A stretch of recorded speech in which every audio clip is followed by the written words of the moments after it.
Третата тема од јазик е фонетика и фонологија. Фонетиката ги проучува гласот, фонемата, буквата, поделбата на гласовите и гласовните промени. Фонетиката всушност е наука која што ги проучува гласовите според нивниот изговор, односно артикулација, каде и како се формираат гласовите и кои говорни органи се употребуваат.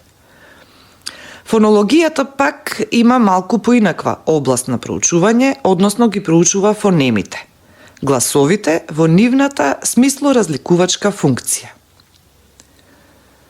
Ова значи дека фонологијата го разгледува гласот кога, например, имаме збор рака и првиот глас Р, да речеме, ќе го замениме со М и ќе добиеме збор мака.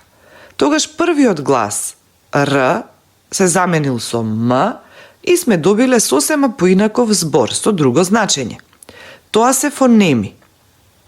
Фонологијата се занимава со тоа.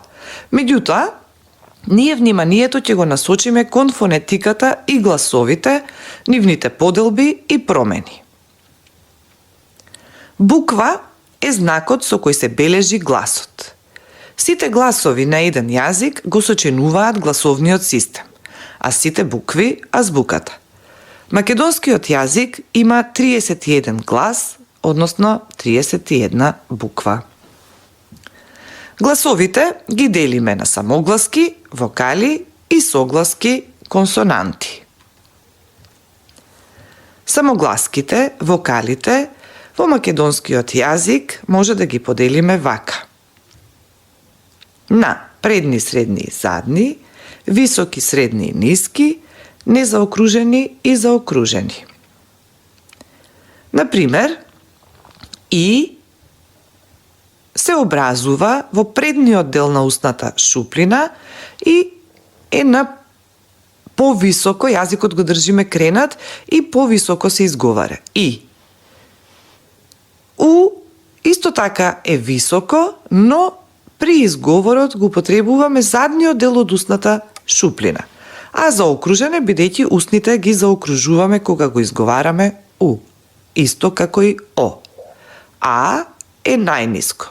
Најотворена ни е устата, јазикот е спуштен долу, а среден е во изговорот, односно се изговара во средниот дел на устната шуплина. Согласките или консонантите се помалку звучни од самогласките, односно при нивниот изговор воздушната струја не поминува непречено. Во македонскиот јазик има 26 согласки кои ги делиме според разни критериуми. Според местото на образување во устната шуплина, согласките ги делиме на устнени, забно-венечни, венечни и меконепчени. Устнени значи дека се образуваат со затварање на устните П, Б, М, Ф, В. Забно-венечни Т, Д, значи јазикот ни стои кај забите на венецот, Н, значи горе го ставаме јазикот, Л, Ц, Дз, С, З. Венечни, Л, Ч, кај венецот зад забите, значи при крајот на устната шуплина, Дж, Ш, Ж, Р.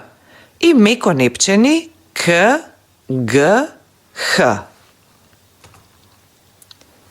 Според начинот на образување, согласките ги делиме на преградни, теснински и преградно-теснински. Значи, зависно од тоа како поминува воздушната струја.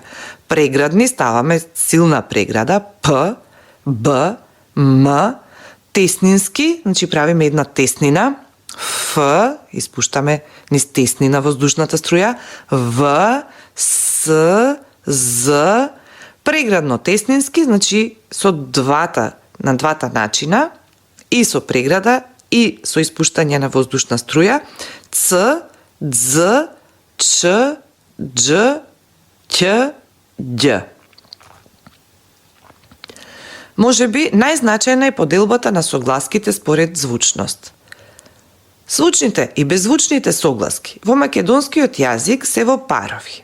Секоја звучна си има беззвучен парник, освен Х кој е беззвучно.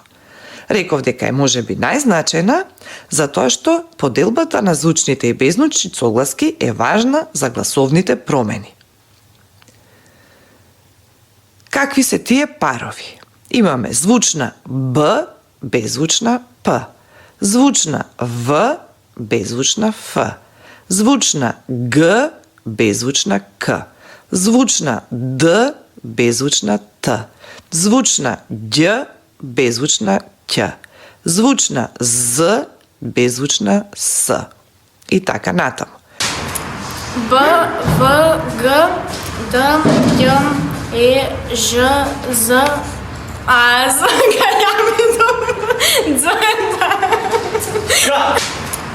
Б, В, Г, Д, Ј, Е, Ж, З, А, З, И сонанти Ј, Р, Л, Љ, М, Н, Њ. Гласовните промени се случуваат кога ќе се најдат една до друга согласки со различна звучност. Разликуваме 4 гласовни промени, првата од нив е едначење по звучност. Кога во зборот ќе се најдат две согласки, една до друга, различни по звучност, тие се изедначуваат. Или двете стануваат звучни, или двете стануваат беззвучни. Тоа зависи од звучноста на втората согласка. Значи, зависно од тоа каква е втората согласка, дали е звучна или беззвучна, таква станува и првата согласка. Например, кога ќе се најдат звучна согласка, па беззвучна согласка, двете стануваат беззвучни. Што се случува всушност? Например, да образуваме зборот блиска. Имаме близ, з, ни е звучно, а к ни е беззвучно. Не можеме ние да го изговориме близка. И затоа настанува оваа појава едначење по звучност според втората согласка. Значи, к ни е беззвучно и з ќе ни стане беззвучно. И ќе добиеме блиска. Предпријатие. Значи, предпријатие не можам да го изговорам.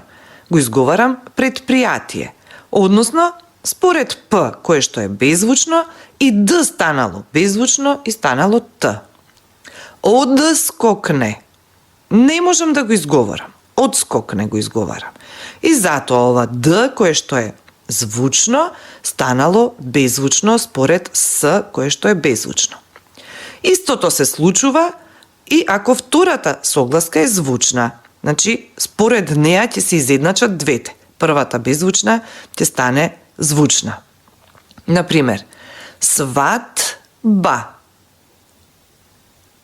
Не можам да го изговорам и затоа првата согласка ја изедначувам според втората Б, која што е звучна, и ова Т од сват ќе ми стане звучно и ќе стане Д. И ќе биде свадба. Госба ќе стане гозба. Сграда ќе стане зграда. Имаме неколку отстапувања од правилото за едначење по звучност. В не се едначи по звучност. Например, овца, вторник, мравка, бевте, читавте. Се разбира дека во изговорот В во овие ситуации го изговараме како Ф, односно ја изговараме беззвучната, но според правописот пишуваме Ф. Нели, изговараме овца, вторник, меѓутоа пишуваме В, што значи дека правописно В не се едначи по звучност. Вториот случај е со Д, кои што не се едначи по звучност пред наставките ски, ство и ствен, како и пред ци и членот та.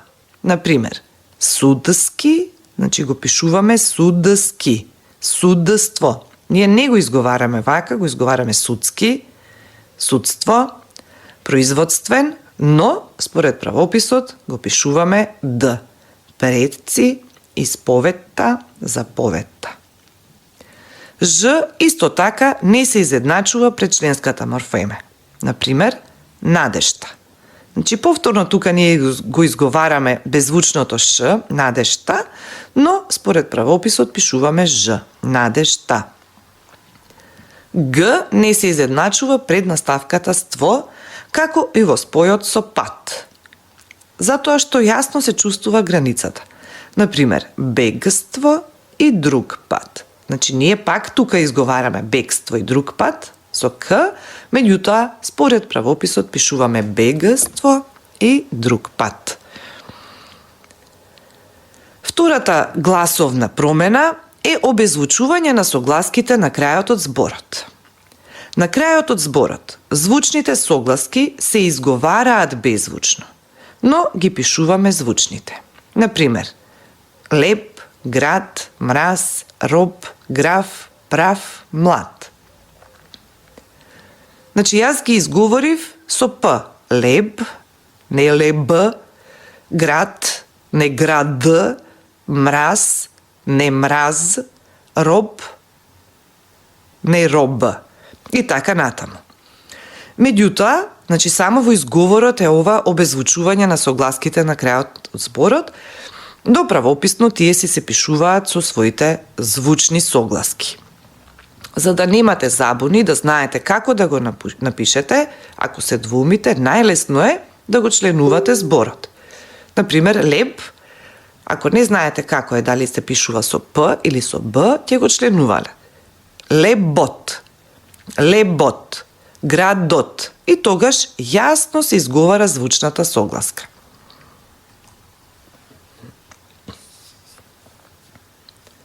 Појавата кога некои гласови се заменуваат со други се вика редување. Значи редување или замена на согласките. Ова е третата гласовна промена.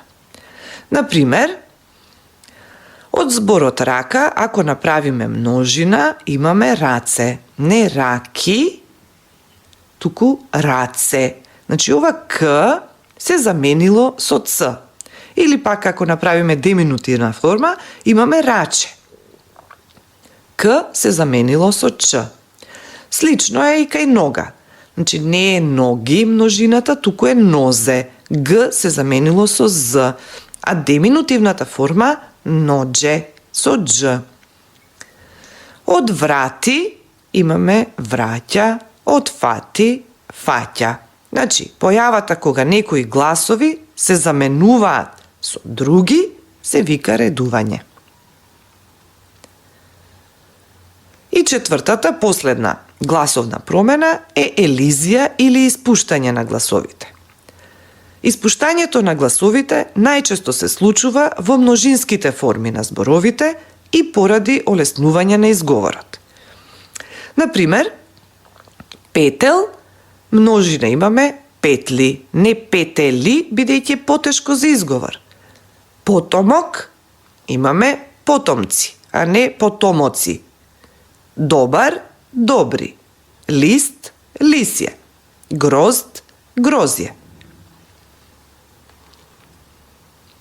И на крајот, за да ги повторите и совладате сите овие гласовни промени и поделбата на гласовите на согласки и самогласки во новото трето издание на прирачникот за матуранти, решете ги задачите и прашањата по оваа тема на страна 18.